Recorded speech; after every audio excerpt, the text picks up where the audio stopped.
எனது புரட்சிகர காலை வணக்கத்தை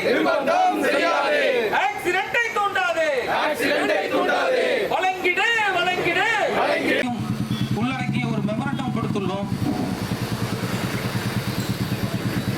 இன்றைய தினம் டிசம்பர் 2ஆம் தேதி நடந்து கொண்டிருக்கிற இந்த ஹங்கர் ஸ்ட்ரைக்கின் பிரதான கோரிக்கை செயலாளர் தோழர் எஸ் ரங்கராஜன் அவர்களை வருக வருக என வரவேற்று நமக்கு வழிகாட்டியாகவும் உதவியாகவும் உறுதுணையாகவும்